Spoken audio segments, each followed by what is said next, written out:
एक बार देवताओं में चर्चा हो रही थी। चर्चा का विषय था मनुष्य की हर मनोकामनाओं को पूरा करने वाली गुप्त चमत्कारी शक्तियों को कहाँ छुपाया जाए। सभी देवताओं में इस पर बहुत वाद विवाद हुआ। एक देवता ने अपना मत रखा और कहा कि इसे हम एक जंगल की गुफा में रख देते हैं। दूसरे देवता ने उसे टोकते हुए कहा, नहीं नहीं, हम इसे पर्वत की चोटी पर छिपा देंगे। उस देवता की बात ठीक पूरी भी नहीं हुई थी कि कोई कहने लगा, न तो हम इसे कहीं गुफा में छिपाएंगे और न ही इसे पर्वत की चोटी पर, हम इसे समुद्र की गहराइयों में छिपा देते हैं। यही स्थान इसके लिए सबसे उपयुक्त रहेगा। दोस्तों, ऐसी असीम शक्तियां देवताओं ने कहाँ छुपा रखी है, ये जानने के लिए इस कहानी को अंत तक देखना और एक लाइक और सब्सक्राइब जरूर करना।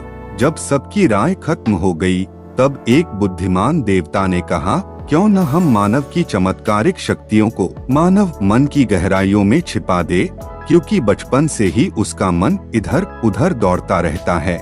मनुष्य कभी कल्पना भी नहीं कर सकेगा कि ऐसी अद्भुत और विलक्षण शक्तियाँ उसके भीतर छिपी हो सकती है और वह इन्हें बाह्य जगत में खोजता रहेगा।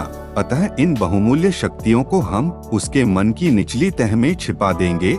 बाकी सभी देवता भी इस प्रस्ताव पर सहमत हो गए और ऐसा ही किया गया। मनुष्य के भीतर ही चमत्कारी शक्तियों का भंडार छुपा दिया गया। इसलिए कहा जाता है कि मानव मन में अद्भुत शक्तियां होती है। दोस्तों, इस कहानी का सार यह है कि मानव मन असीम ऊर्जा का स्तोत्र है। इंसान जो भी चाहे वो हासिल कर सकता है।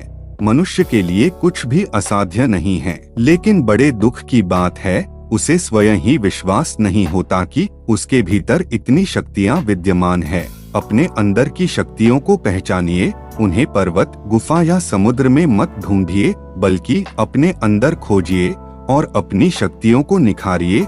हथेलियों से अपनी आँखों को ढककर अंधकार होने की शिकायत मत कीजिए। आँखें खोलिए, अपने भीतर झांकिए और अपनी अपार शक्तियों का प्रयोग कर अपना हर एक सपना पूरा कर दीजिए।